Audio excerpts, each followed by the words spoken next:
conversar com o deputado Carlin Moura, do PCdoB, ele que acompanhou todas essas discussões, tanto nas conferências estaduais, houve uma conferência em Minas, quanto também na Conferência Nacional. Deputado, durante todas essas conferências preparatórias e também durante a Conferência Nacional, quais foram as demandas, as maiores deficiências apresentadas quando se fala em políticas públicas para a comunicação? A Conferência Nacional, ela aprovou ao todo 665 propostas.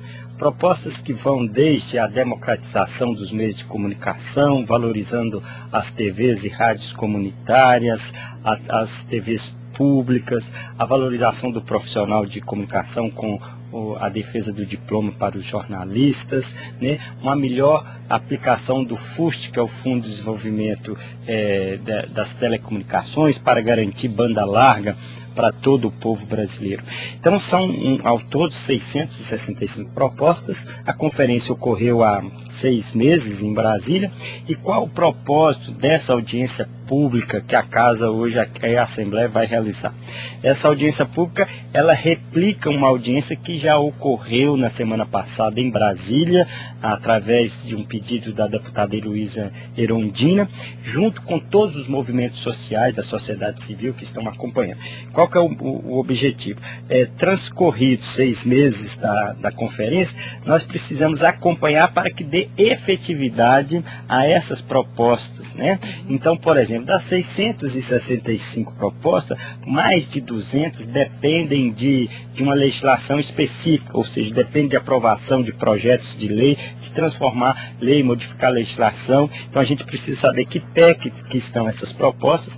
Várias delas o governo já fez os anteprojetos, mas a gente precisa cobrar, acompanhar, né? E outras também aqui no âmbito do Estado, como por exemplo o Conselho Nacional, o Conselho Estadual de Comunicação, né? Que são propostas que surgiram aqui no âmbito do Estado. Então, há um grupo de trabalho acompanhando todos esses encaminhamentos? Há um grupo de trabalho, sim, né? Um grupo permanente, né? Composto aí pelas associações de rádio comunitária, pelos sindicatos dos jornalistas, pelo Fórum de Defesa da Comunicação, né? Então são várias entidades, diversas delas. E nessa audiência, inclusive todas foram convidadas. Estará aqui conosco também o jornalista Paulo Henrique Amorim. Convidamos o coordenador da conferência, que é do Ministério das Comunicações, Marcelo Bechara, o secretário de Comunicação aqui de Minas Gerais, o Sindicato dos Jornalistas, os fóruns de defesa da democratização dos meios de comunicação, a Associação de Rádio Comunitárias.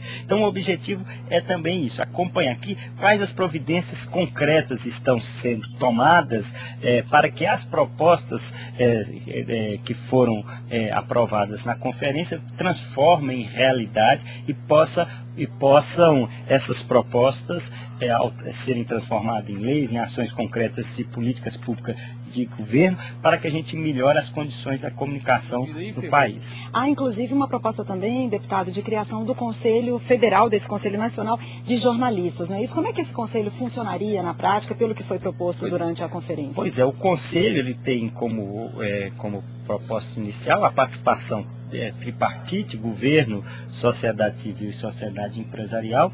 Esse conselho, por exemplo, é uma questão objetiva, depende de um projeto de lei a ser debatido com toda a sociedade e ser apresentado e votado na Câmara Federal. Na audiência da semana passada, lá na Câmara Federal, o secretário de Comunicação, Franklin Martins, disse que só iria mandar esse projeto para o ano que vem, que é uma coisa bastante preocupante. Eu acho que o projeto já deveria começar a tramitar de imediato.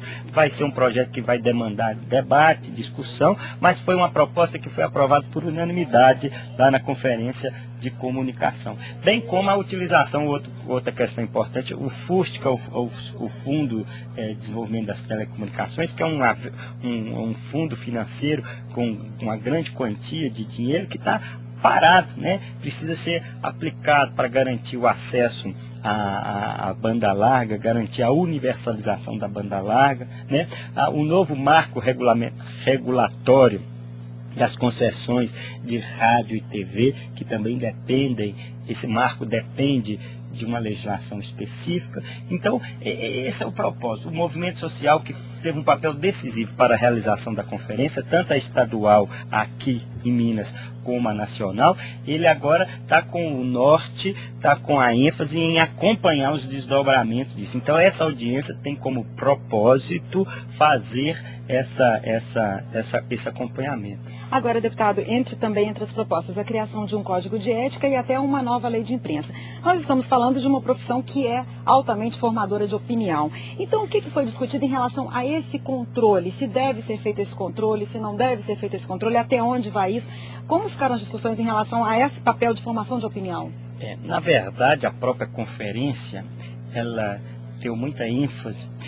Nós não falamos em controle. A questão não é o controle, é a comunicação participativa, é a participação da sociedade. É diferente de controle. Então, a sociedade também participando. O Conselho ele tem por objetivo democratizar as decisões, os acompanhamentos, indicar posturas do ponto de vista da propaganda, do acesso às minorias aos meios de comunicação. Então não trata-se de um controle, mas essa nova lei de imprensa seria até mais para popularizar. Para garantir a participação da sociedade civil na produção e nos rumos da comunicação, tendo em vista que a comunicação é uma concessão pública. Então, mesmo sendo exercido por um particular, por um ente privado, ele é um bem público e, portanto, depende da participação da sociedade civil.